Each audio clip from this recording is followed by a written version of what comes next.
1 o'clock again, so it's time to get started. We have another friend today. This is my friend Tiffany. She is going to be, can I have everyone's attention over here, please? Tiffany is going to be observing me in the classroom, just as Katie did before. I'm filming again just my intro because we don't have enough power to film the full class this time. So I don't really think any of you are going to be on the film, but if you have a problem with it, come talk to me. Same deal as before. Questions about that? No? Okay, then circle on up. Let's do this. What are we doing today? I'm hearing a couple things. I'm hearing mutagenesis. That's good. What are we mutating?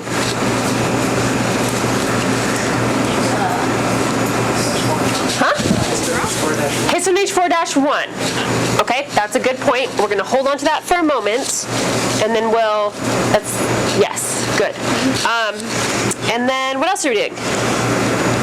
What did most of you get at the end of the class period? Remember the class period that I was freaking out because we had bands? What do you have? You have DNA. Where is your DNA? In a gel. Is that going to work for us? No. So what are we going to do? Gel extraction. Okay. I think I'm going to need to find some more Qiagen kits. There's all of the reagents are over on the supply bench as they normally are. I got to find some extra columns. I just reminded myself that I needed to do that. So if I forget, if there are none when you get there, let me know and I'll find some for you. Okay, so as you're doing your Qiagen gel extraction cleanup, what are you going to be thinking to yourself every single step of the way? Where is my DNA? Okay, so make sure that when it's time to elute with that EB buffer, right, EB for elution buffer, that you have a nice, clean, and labeled tube that you're going to elute into. We don't want to elute into that nasty collection tube that's had all of the other buffers in it, right? We want pristine DNA. And what is this DNA for? What's the ultimate goal of, deletion of histone. Okay, so someone in the Monday-Wednesday class said it perfectly. They called, well, it's not technically the correct name, but it's a fun name that I want to share with you. Histone H4 the first and histone H4 the second. And I thought that was amusing, but I'm going to continue to call it histone H4-1 and -2. But just know that that's a cute name for it. And so we need that DNA because we are going to be deleting histone H4-2 from Neurospora. And when are we going to do that? Anyone? Huh? Thursday. Yes, Thursday's the day for the Neurospora transformation. So, in addition to doing a gel extraction, you'll need to get a concentration on that. So, you're going to use the nano drop just as before. That's upstairs in ALS 2156. This time Miranda won't be up there to help you, so make sure you look back at what you did before and do it the same way. Here's the code to get in. So once you have your gel extracted and your DNA eluted, that's what you're going to want to do before the day is up. So we have a concentration to get started tomorrow. Now, those of you who are running a gel and then doing the gel extraction, you may not have enough time to get the concentration today, and that will be okay. You will have time. There'll be some downtime during prep to get it next time, Thursday. Okay, any questions about that? No? All right, let's do a recap. Projects. Gene annotation project. How are you feeling? Confused? Yeah. Yeah. We're going to have some shifting of deliverables because the sequencing that I got back turned out not to be as exciting as I was hoping for. So we're going to sort of scramble to get, I don't think we are going to close any of the Neurospora crassa genome gaps with the sequencing that we sent away. But we'll figure out some activity that would be kind of similar to it, so you get some idea on how you would close the gaps of a genome. And then the deliverable 2 is going to be moved. We're going to be doing some shifting of due dates and combining of deliverables to make one report. And so we'll talk to you about that this afternoon. Kari and I are still working out the details. Annotating the genome. Anyone played with that at all? Well, you have your 30-ish kb region. Some of you have longer, some of you have shorter. Your genome region that you're going to be annotating. Today in class, we're going to go over an activity, or I'll do an example for you guys so you know what is expected of you for that. And then, although the instructions aren't written for this deliverable, once I show you how you do it, you're just going to do that for your genome region. So we'll talk more about that this afternoon. But any general questions about that? Okay, project 2, histone H4 point mutations. Where are we at? What was the first part of project 2? We sort of broke it up into 2 parts. Like, ultimately, we want to mutate this histone H4, right? But we had to do some grunt work first. So what was that grunt work that we needed to do? Some of you already mentioned it. We had to delete the redundant copy. Okay? And we will be doing that on Thursday. Then comes the fun part. Then we get to do site-directed mutagenesis, as some of you said. It's too far. And we will start that process today. Normally in lab, I would do this entire mutagenesis in one day. I would start the PCR in the morning. In the afternoon, I would do a ligation, followed by a digest, followed by a transformation into E. coli. But we can't do that here because we are not here for like 12 hours. That's unreasonable. So we'll be breaking this up into small, manageable steps. And so today you're just going to set up the mutagenic PCR. So real quick terminology that different people use to describe this. Mutagenic PCR means introducing a specific point mutation using PCR, polymerase chain reaction. I'll also use the terms mutagenic primers when I'm talking about the primers that we use for this PCR, because it is most common to introduce the mutations in the primers. And then, let's see, what else do they call it? Site-directed mutagenesis, mutagenic PCR. There's one company has sort of, I don't know, trademarked the name quick change. So often we will use the word quick change to discuss this as well. So all of those generally mean the same thing. The broad term I would say is mutagenic PCR. So there are a couple different ways we can introduce mutations into organisms, right? One is like chemical mutagenesis. There are certain mutagens that cause issues with DNA repair, and that results in a higher rate of mutation in the organism than it would normally. But what's the problem with that sort of mutagenesis as far as what we want to do? It's random. It's just going wherever it wants to go. And it's actually not completely random. There are certain mutagens that mutagenize certain regions of the genome better than others, but it is sort of a crapshoot. You don't get a site specifically pick an exact mutation that you want to make. Instead, you're just sort of like making a bunch, and maybe it's the one you want, but probably not.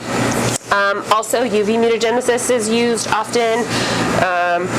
But what we want to do is, I think, way more fun than that. We want to specifically design a point mutation and maybe even make a hypothesis about what we think that point mutation is going to do for Neurospora. Okay? Any questions about that so far? I'll talk a little bit more detail about the mutagenic PCR in a minute. Are we okay with that? How's project 3? How are our little ascospore babies doing? Has anyone taken a look at their plates yet? What do we have? We have brown dots. Okay, what are those brown dots? Are they the spores? Huh? Parathecia. So those brown dots that you can see are not actually spores produced by sexual recombination. They're sort of pods. I think I told you this already. They're akin to the fruiting body, the mushroom. Right, so the mushroom has all those spores around the side. If you like put a mushroom down, you can see the spores. You know, have you done that when you were little? I don't know. And so inside of those brown dots, or parathecia as we call it, are a bunch of spores, and those are the products of the sexual recombination that we want to collect. And so once they reach maturity, the parathecia, they sort of look like beaks. As they get bigger, you may notice, are going to pop. and shoot out the spores onto the top of the plate, and that is how we're going to collect our spores. What day are we collecting spores? Does anyone remember? Okay, I don't remember either. It is next Tuesday. In 1 week, hopefully, there'll be mature parathecia that have sort of popped, and we can collect those ascospores. Any questions about that? Okay, so what are we doing? Let me look. I want to do something a little bit different today. So I need 3 volunteers. Come on down. Nick? Nicholas? Nick. Nick. Scared. Oh, okay. That's exactly 1. And how many did I need? Come on down. Okay, come on. I can have 4. Yes, come. Okay, let me remember what I'm doing. All right, so I am going to draw the region of the genome that's histone H4 the second, right? And this is the one we're trying to delete. And so in here, I have the histone H4-2 region. I have what we call the 5' flank, and I have the 3' flank. I'm sure you guys are realistically tired of seeing this schematic because it's been drawn quite a few times at this point. So, let's see, did I do a good job of picking people? I think I did. I'm gonna have you're group 6? 7, perfect. Can you draw the fragment that you PCR'd a week ago for the deletion of histone H4-2? Just general. So what is the same, right? What is the same from what I have up here? I believe we have those.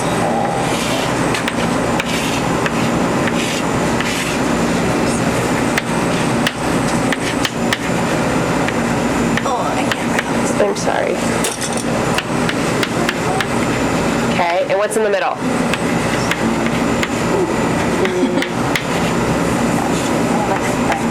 Okay, except that, what is here instead?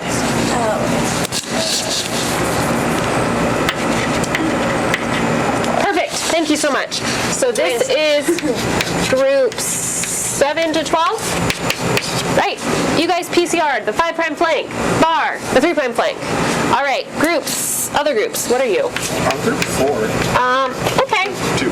1, 2, 6. So one of you is going to draw split marker fragment 1. You did the hard work, by the way. Now it's easy for everyone. You got the basic architecture down. It is not going to be. I have a plan for you. Don't you worry. Actually, it doesn't really. It's got all the way to your orders. There you go. I didn't know I was doing it. Pressure. Okay, thank you. Does everyone feel okay about that? You wrote the primer number. Or you did. You wrote the primer number? What have you? This is insane. Good for you. I never remember that. Okay, other Nick. You can use whatever color you want. Orange. Okay, and so I'm calling this split marker fragment 1. Is everyone okay with the way split marker fragment 1 works? All right. What I'm going to have you do is draw the linearized plasmid. Do you think you can do that? I don't need all the details. I just basically, how is it different than this? Okay. Oh gosh. I know you can do it.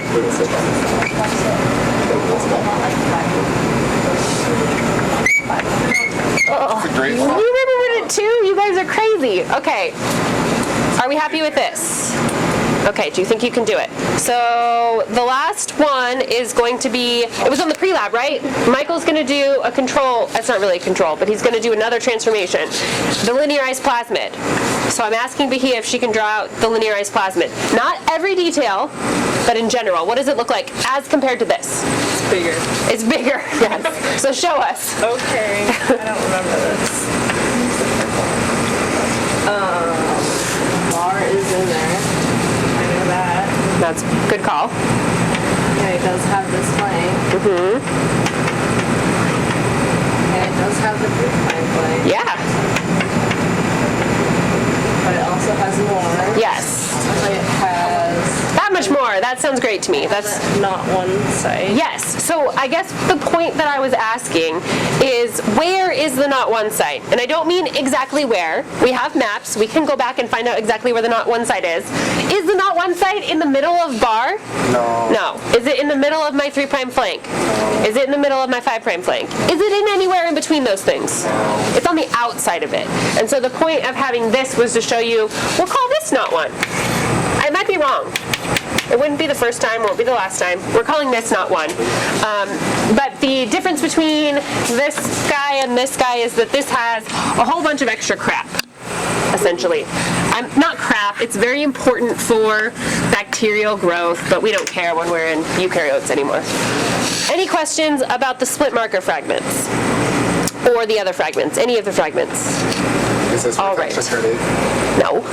But you learned, right? Now you've done it like 4 times. You got it down. Okay. I think that was all I wanted for you, my lovely volunteers. So thank you for doing that. Thank you everyone else for watching. I know you already did that in your pre-lab, but it's good to hear it again.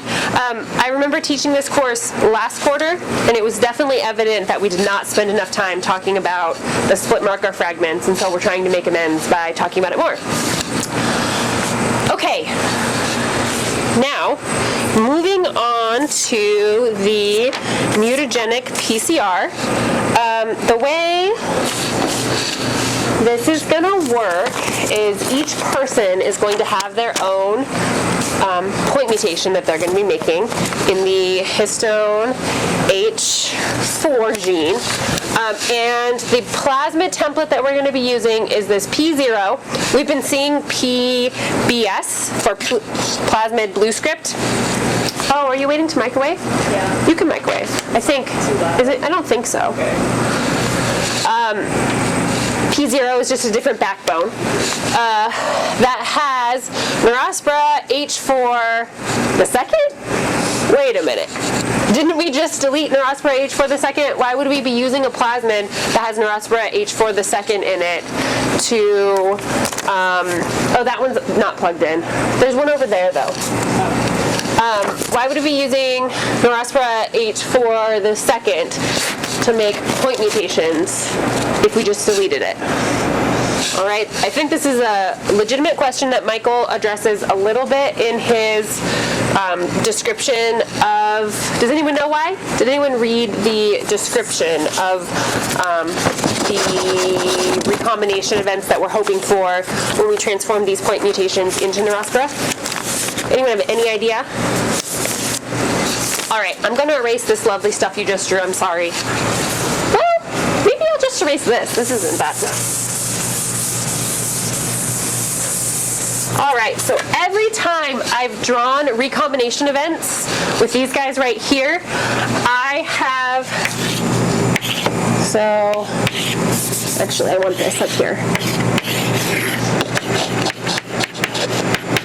Right, when we were trying to delete it with bar, I always have been drawing recombination events like this, right?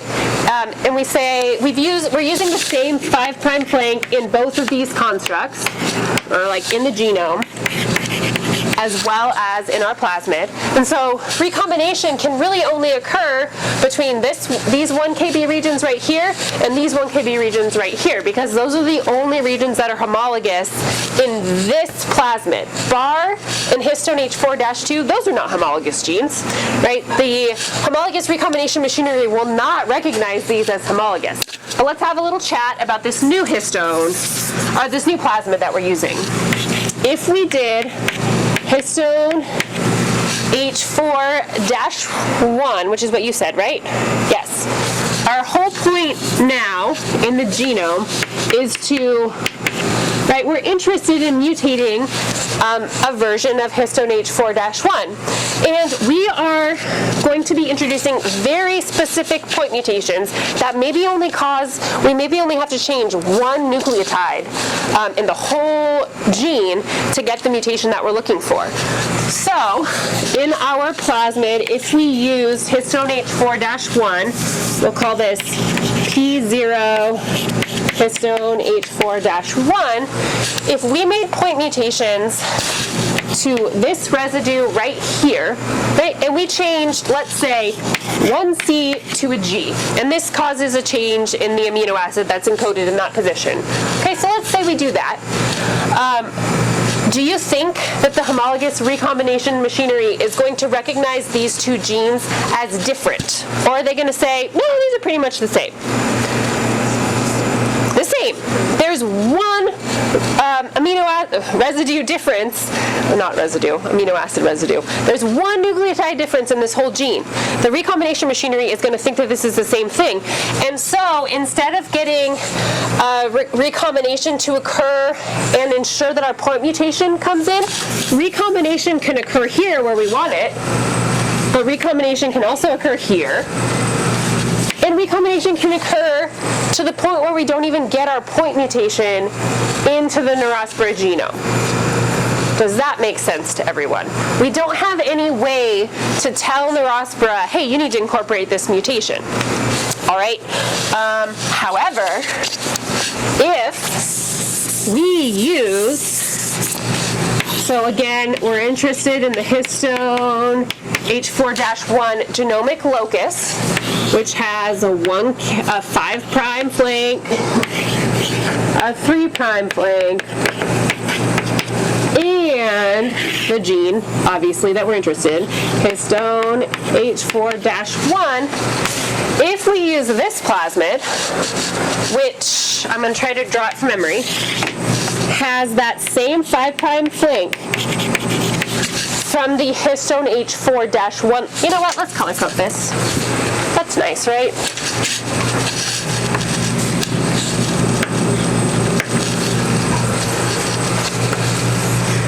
This isn't working very well. Sorry, guys.